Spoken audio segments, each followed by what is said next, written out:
இங்கு புற்றுநோயால் பாதிக்கப்பட்ட சிறுவர்களுக்காக வருடா வருடம் இதற்கான நிகழ்வை நாங்கள் மேற்கொண்டு வருகின்றோம். அதன் நிமித்தமாக இம்முறை கொழும்பு லயன்ஸ் கிளப் சேர்ந்த சுரேஷ் அவர்கள் எங்களுடைய ரமேஷ் அவர்கள் இங்கு நம்மோடு இருக்கின்றார். அவர்கள் இங்கு உங்களுக்காக இன்று 1 லட்சம் ரூபாய் நிதியுதவி வழங்கியுள்ளார்கள். அதற்காக நாங்கள் உங்களுக்கு பரிசு பொருட்களை மற்றும் அதாவது கூடுதலாக நீங்கள் படிப்பதற்கான உபகரணங்களும் காப்பி மற்றும் கலர் பென்சில் வேண்டியிருக்கின்றோம். அது மட்டுமல்ல, உங்களுக்காக நாங்கள் ஆங்கர் மாப்பும் அதோடு சேர்த்து தருகின்றோம். இது உங்களை சந்தோஷப்படுத்துவதற்காக நாங்கள் இந்த நிகழ்வை மேற்கொள்கிறோம். இது துணைப்பொருளே சிறுவர்களுக்காக சிறுவர்களின் உலகம் என்றதான் இன்றைய துணைப்பொருள். ஆகவே இது நாங்கள் இப்பொழுது ஒரு சிறு உரையை முடித்த பின்னர் நாங்கள் இந்த நிகழ்வுக்காக சிம்யா மிஷனை சேர்ந்த சச்சின் சுவாமி அவர்களை நாங்கள் கூப்பிட்டிருக்கின்றோம். ஆன்மீக ரீதியாக உங்களுக்கு பலப்படுத்துவதற்காக எமது இந்த போதனா வைத்தியசாலையின் பணிப்பாளர் இங்கே இருக்கின்றார். அவரும் நமக்கு பல வகையில் உதவி செய்கின்றார். இந்த நிகழ்ச்சியை அனுசரித்து இந்த வருடம் உங்கள் முதன்முறையாக பங்கு பெறக்கூடியதாக இருக்கின்றார். அவர் புற்றுநோய் வைத்தியர். அதோட எமது புற்றுநோய் பிரிவை சேர்ந்த வைத்தியர்கள் மற்றும் சாதியர்கள் ஊழியர்கள், அது மட்டுமல்ல பிரின்சிபல் இந்த மண்டபத்தை நமக்கு தந்து நமக்கு பல உதவிகளை செய்து வருகின்ற பிரின்சிபலும் அதனுடன் சேர்ந்த டியூட்டர்ஸ் எல்லாம் இங்கு வந்திருக்கின்றார்கள். ஆகவே எல்லோரையும் நான் இங்கு வருகவென வரவேற்கின்றேன். ஒரு வாழ்ந்து கொண்டிருக்கின்ற நீங்கள் புற்றுநோயால் பாதிப்பை நீங்கள் மருத்துவ ரீதியாக சிகிச்சை முடிவிட்டு வாழ்ந்து கொண்டிருக்கின்ற உங்களை காணும் பொழுது எங்கள் எல்லோருக்கும் சந்தோஷமாகத்தான் இருக்கின்றது. ஆகவே தொடர்ந்தும் நீங்கள் இந்த வைத்தியசாலை கிளினிக்களுக்கு வருகின்ற போது உங்களுக்கு உள்ள பிரச்சனைகளை கூறி அவ்வப்போது நாம் உங்களுக்கு சிகிச்சைகளை வழங்கக்கூடியதாக இருக்கும். ஆகவே நான் மேலும் இந்த வரவேற்புரையை நினைத்து கொண்டு செல்லாமல் அடுத்த கட்டமாக எமது வைத்தியசாலையின் பணிப்பாளர் அவர்களை இந்நிகழ்வில் சில வார்த்தைகள் கூறுமாறு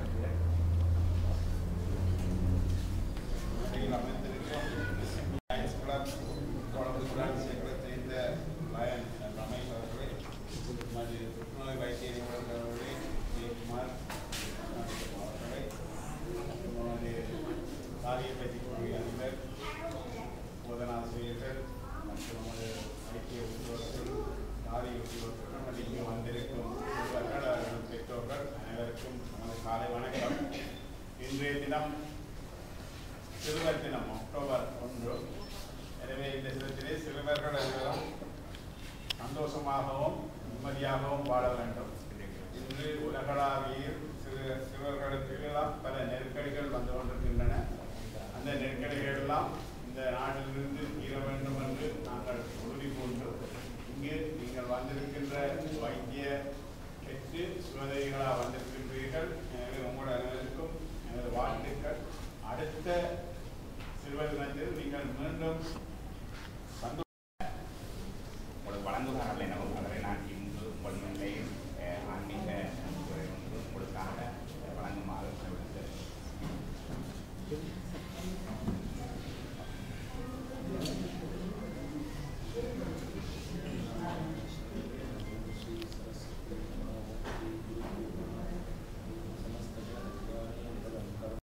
காணலாம் என்று சொல்வார்கள். குழந்தைகள், சிறுவர்கள் எந்தவித பாகுபாடுமே இல்லாதவர்கள், எந்தவித தீய குணங்களுமோ பண்புகளுமோ அற்றவர்கள். அப்படிப்பட்ட அந்த நல்ல சிறுவர்களாகிய உங்களை இன்று சந்திப்பதில் மகிழ்ச்சி அடைகிறேன். எல்லாம் வல்ல இறைவன் எங்களுக்கு இந்த வாழ்வை கொடுத்திருக்கிறார். வாழ்க்கையிலே பல சவால்களை கொடுத்திருக்கிறார். மனம் என்கின்ற கருவியை கொடுத்திருக்கிறார். அந்த சவால்களை எதிர்கொள்ளக்கூடிய விதத்திலே நாங்கள் இறைவனை வணங்க வேண்டும். இந்துக்களாக இருந்தால் என்ன, கிறிஸ்தவர்களாக இருந்தால் என்ன, இஸ்லாமியர்களாக இருந்தால் என்ன, பௌத்தர்களாக இருந்தால் என்ன, எல்லோரும் இறைவனை வணங்குகிறோம். ஒரே இறைவன், ஒவ்வொரு பேர்கள் கொண்டு அழைக்கிறோம். ஆனால் அந்த இறைவன் பொதுவானவர். அந்த இறைவனுடைய அருள் ஆசியின் மூலமாக இந்த உலகத்திலே சாதிக்கப்பட விடயங்கள் வரையறைக்கு உட்பட்டவை. எங்களுக்கு கொடுக்கப்பட்டிருக்கின்ற கருவிகளாகிய கண், காது, மூக்கு, நாக்கு, தோல் ஆகிய 5 புலன்களும் வரையறைக்கு உட்பட்டவை. அவற்றாலே ஒரு சில பகுதிகளை மட்டும்தான் ஆராய முடியும். ஆனால் இறைவனால் அனைத்து பகுதிகளையும் ஆராயக்கூடிய சக்தி வாய்ந்தவனாக இருக்கிறார். எப்பொழுது எங்களுடைய வாழ்க்கையிலே சிறுவர்களாக இருந்தால் என்ன, பெற்றோர்கள் பெரியவர்களாக இருந்தால் என்ன, இறைவனோடு தொடர்பை ஏற்படுத்துகிறோமோ எங்களால் சாதிக்க முடியாதது எதுவுமே இல்லை. அந்த விதத்திலே எங்களுக்கு ஏற்பட்டிருக்கக்கூடிய நோய் இப்பொழுது குணமாகி நீங்கள் சுகதேகிகளாக இப்பொழுது பயன்பெற்று வருகிறீர்கள், வாழ்க்கையை வாழ்ந்து வருகிறீர்கள். உங்களுடைய மனோசக்தியின் மூலமாக உங்களை இன்னும் நல்ல வளமானவர்களாக, எதிர்காலத்திலே இந்த சமூகத்துக்கு நல்ல சேவை ஆற்றக்கூடியவர்களாக உங்களை வளப்படுத்திக் கொள்ள முடியும் என்று நான் உங்களுக்கு ஆசை கூறி, இன்றைய காலத்திலே நாங்கள் போட்டி மிகுந்த ஒரு உலகத்திலே வாழ்ந்து கொண்டிருக்கிறோம். அப்படிப்பட்ட உலகத்திலே நான் மட்டும் வெற்றி பெற்றால் போதாது, என்னோடு சேர்ந்திருக்கக்கூடிய அனைவரையும் வெற்றி பெற வைக்க வேண்டும் என்கின்ற ஒரு தொனிப்பொருளை, ஒரு செய்தியை உங்களுக்கு சொல்லி நான் என்னுடைய ஆசியுரையை நிறைவு செய்யலாம் என்று விளைகிறேன். உங்கள் அனைவருக்கும் தெரிந்த ஒரு கதை, ஆமையும் முயலும் கதை. உங்களுக்கு தெரியுமா? எனக்கு பதில் வேண்டும். தெரியுமா தெரியாதா? ஆமையும் முயலும் கதை தெரியுமா தெரியாதா? போட்ட போட்டி தெரியும், தெரியாது? எத்தனை பேருக்கு தெரியும்?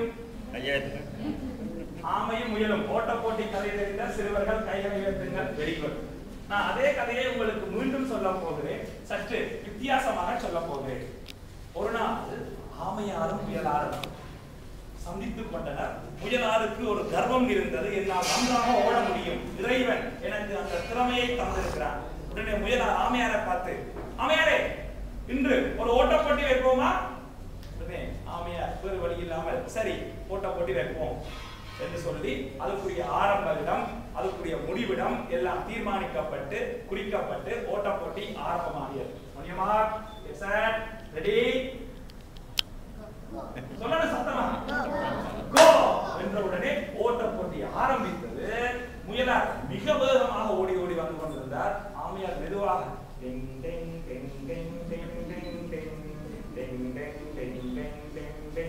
அப்படின்னு வர வந்தோட முயலார் ஓடிக்கொண்டிருக்கும் போது திரும்பி பார்க்கிறார். அங்கே பார்த்தால் ஆமையாரை காணவில்லை. பாவம், இந்த ஆமையார் மெதுவா ஊந்து வந்து என்னை எப்படி ஜெயிக்க போகிறார், எனக்கு சற்று களைப்பாக இருக்கிறது, ஓய்வெடுப்போம் சொல்லி ஒரு மரத்துக்கு கீழே தூங்குறார்.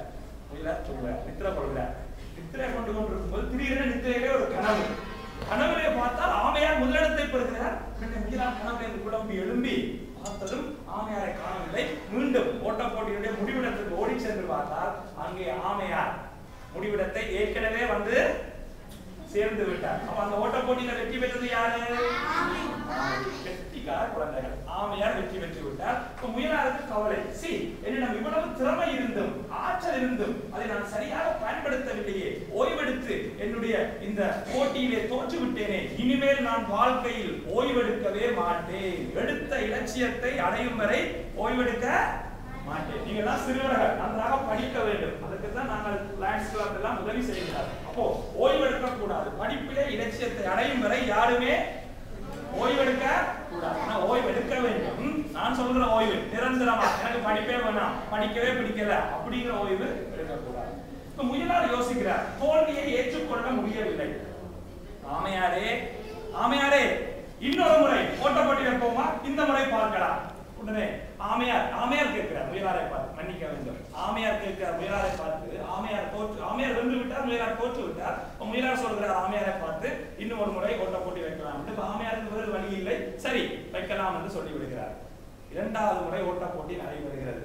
அதே இடம், ஆரம்ப இடம், அதே முடிவிடம். ஒனியமார் செட் ரெடி கோ. கை தட்டி சொல்லுமா, சொல்லுங்க கோ.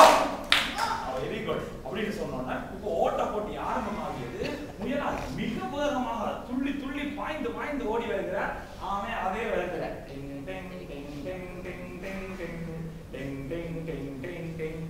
அப்படியே வர முயலார் ஏற்கனவே பாடம் படித்து விட்டார். இந்த முறை ஓய்வெடுக்கவே இந்த முயலார் மிகவும் வேகமாக ஓடி வந்து இறுதி இடத்தை அடைந்து விட்டார். ஆமையார் மெதுவாக வந்து ரொம்ப நேரத்துக்கு அப்புறம் முடிவிடத்தை சேர்ந்தார். இந்த இரண்டாவது ஓட்ட போட்டியில வெற்றி பெற்றது யாரு? முயலார். ஏன்? தன்னுடைய திறமையை முழுமையாக பயன்படுத்தினார், ஓய்வெடுக்கவில்லை, புறக்கணிக்கவில்லை. அது மிகவும் தெளிவாக இருந்தபடியா ஓய்வெடுக்காமல் ஒரேடியாக ஓய்வு முடித்து விட்டார். இப்ப ஆமையாருக்கு கவலை, என்னடா முதல் போட்டியில நாங்க வெற்றி பெற்றோம், இரண்டாம் போட்டியில முயலார் வெற்றி பெற்று விட்டாரு, இப்போ என்ன செய்யலாம்? ஆமையார் யோசிச்சு சொல்றார், முயலாரே, என் அருமை முயலாரே, இன்னொரு முறை ஓட்ட போட்டி வைப்போமா சரி வைப்போம், நீ எத்தனை முறை ஓட்ட போட்டி வைத்தாலும் நான் தான் வெற்றி பெற போகிறேன். ஆனால் இந்த முறை ஒரு விஷயம், ஓட்ட போட்டி நடத்துகின்ற அந்த ட்ராக் பாதை இது அல்ல, இப்படி வர போறோம். நாங்க பழமையா இப்படித்தான் ஓடி வந்தோம், இந்த முறை இப்படி வர போறோம், இப்படி சுத்தி வர போறோம். முயலார் சொன்னார், நீ இப்படி சுத்தி வந்தானே, இப்படி சுத்தி வந்தானே, இப்படி சுத்தி வந்தானே, எனக்கு கவலையே இல்லை, இந்த வேகம் இருக்கிறது, பலம் இருக்கிறது, நான் தான் வெற்றி பெற போறேன். 3வது ஓட்ட போட்டி ஆரம்பம். சார் ரெடி அப்படின்னு சொன்ன உடனே 3வது ஓட்ட போட்டி முயலார் மிக வேகமாக ஓடி ஓடி ஓடி வர, ஓடி வந்தோன்னா திடீர்னு ஒரு பெரிய பிரேக். அவரால் தொடர்ந்து ஓட முடியல. ஏன்? பெரியவங்க சொல்லுங்க, சின்னவங்க சொல்லாதே. ஏன்? களைச்சு போன இல்லை, டிராபிக் மறைச்சிட்டு இல்லை. வெரி குட், நல்லா சிந்திக்கிறீங்க. Very good. ஏன்? பாதை மூடப்பட்டுள்ளது. ரோடு திருத்துறாங்க, ரோடு திருத்துறாங்க, பாதை மூடி இல்ல, பாதை மறைக்குது, வளைந்தோட முடியாது. இல்லை, பார்த்தா அந்த பாதை அப்படியே விரைக்கல, அதுல ஒரு ஆறு நதி. ஆத்துக்குள்ள முயலால ஓட முடியுமா? பார்த்தா பிரேக் போட்டு அப்படியே நிக்கிறாரு. இப்ப என்ன செய்யறது? இப்ப ஆமையா மெதுவா வர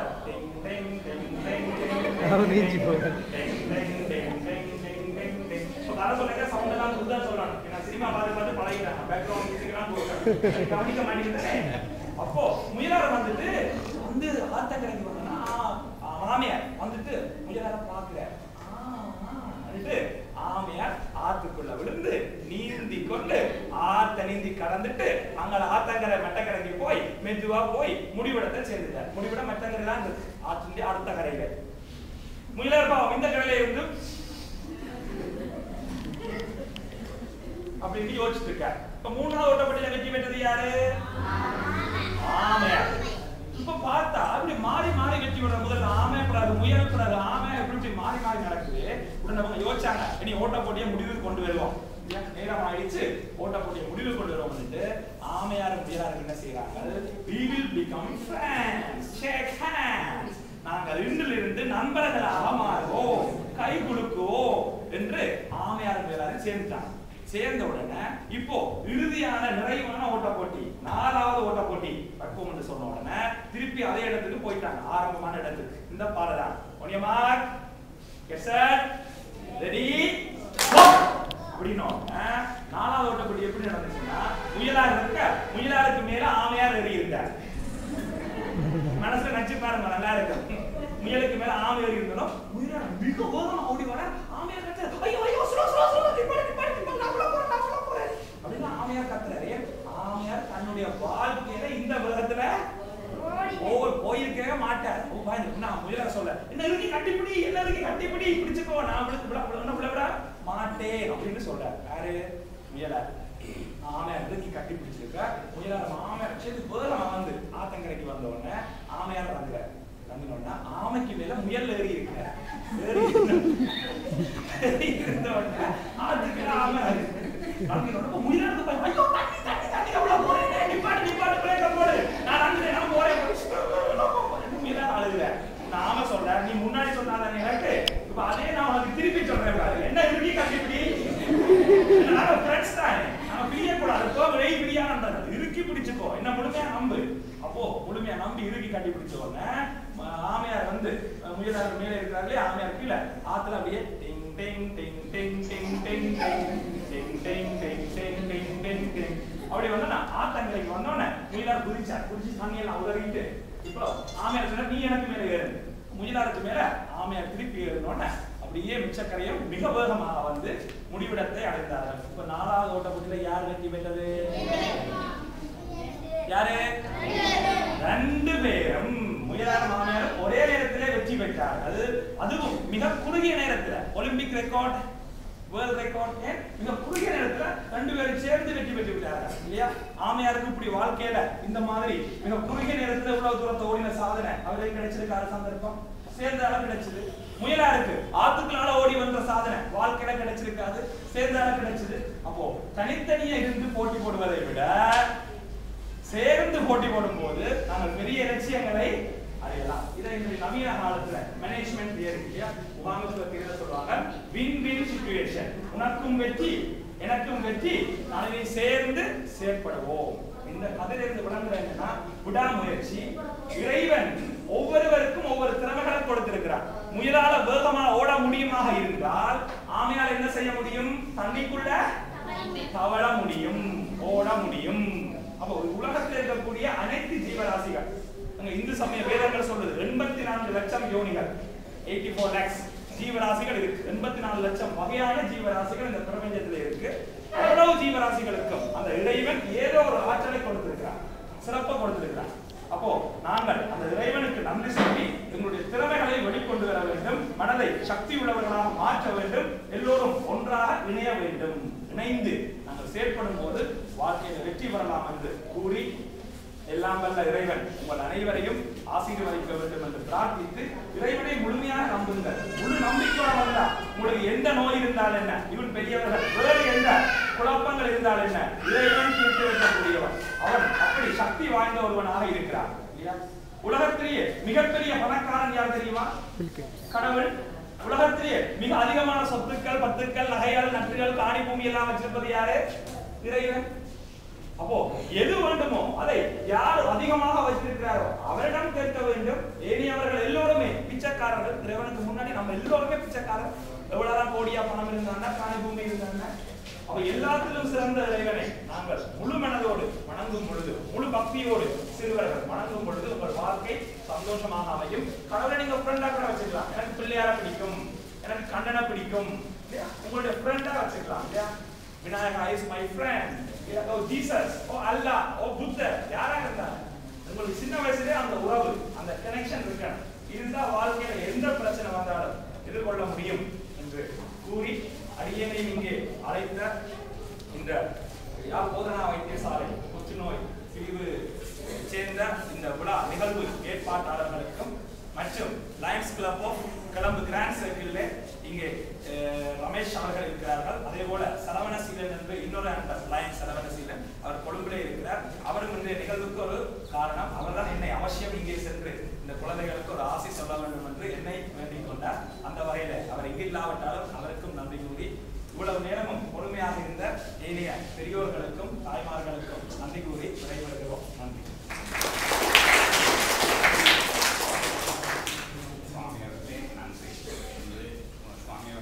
சுவாரஸ்யமாக ஒரு நல்ல ஒரு கதையை உண்மையில் இந்த கதை இந்த சிறுவர்களுக்காக படிக்கின்ற ஆசிரியரை விட மேலாக இந்த கதையை சுவாரஸ்யமாக உங்கள் எல்லோருக்கும் கூறியிருக்கின்ற நாமும் அதை ரசித்தோம்.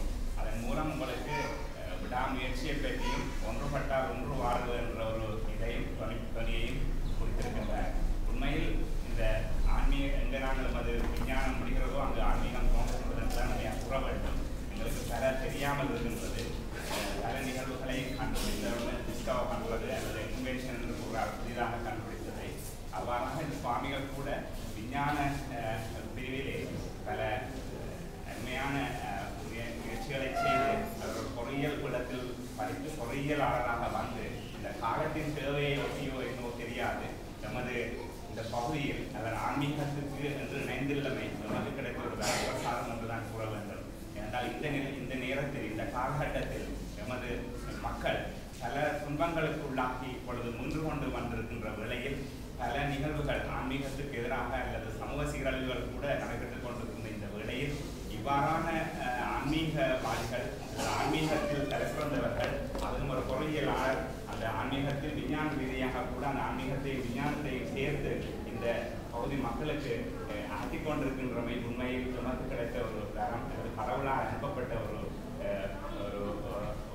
இதாக தான் நாம் கருத வேண்டும் என்றுதான் நினைத்துக் கொண்டு அவை அவருடைய சேவையும் நமது மக்களுக்கு பல இடங்களிலும் கிடைக்கக்கூடியதாக இருக்க வேண்டும் என்று நான் எல்லாம் இறைவனை வேண்டிக் கொண்டு நீங்கள் எல்லோரும் சுகமாக இருக்க வேண்டும். கூடியவாறு உங்களுடைய வில் பவர், அதாவது உங்களுடைய மனத்தில் ஒரு உறுதி இருந்தால், அல்லது ஒரு பாசிட்டிவ் திங்கிங் இருந்தால், அதாவது எல்லாத்தையும் நாங்கள் வெல்லலாம், எல்லாத்தையும் அடையலாம் என்ற ஒரு பாசிட்டிவாக, அதாவது நேர்முகமாக நீங்கள் அணுகுமுறையை கொண்டிருந்தால் எப்பொழுதும் நெகட்டிவாக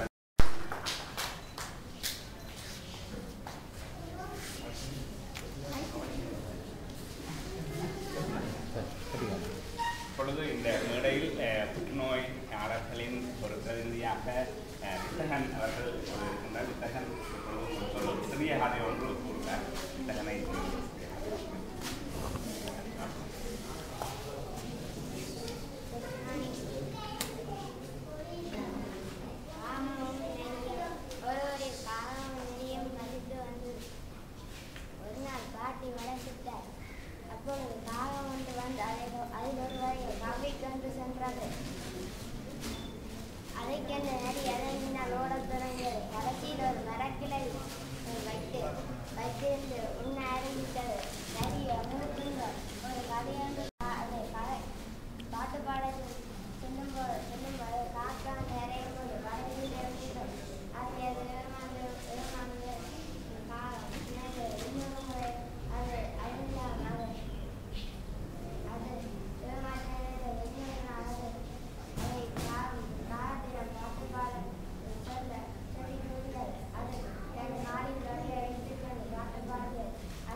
கையா லம்ம நெகட்டிவா வந்துரு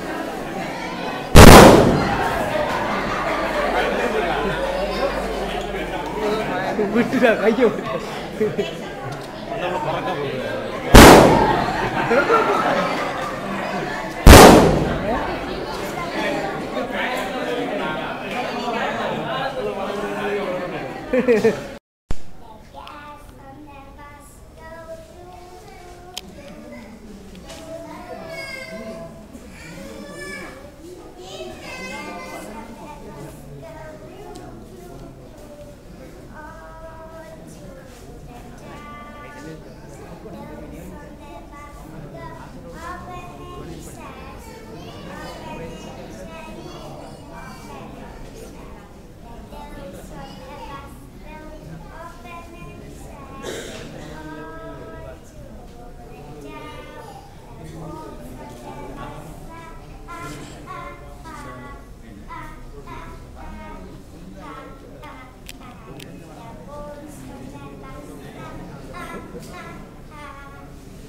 விரைவாக train service. Bang.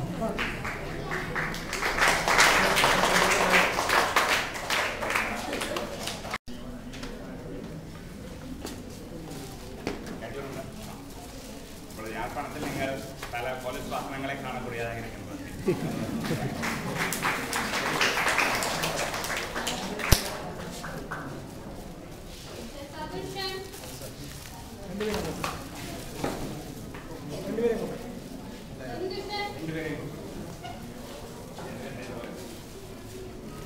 இப்பொழுது யாழ்ப்பாணத்தில் ரோட் வேலைகளின் போது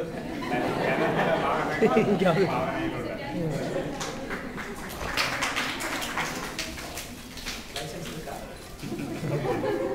எந்த ஊராளுக்கு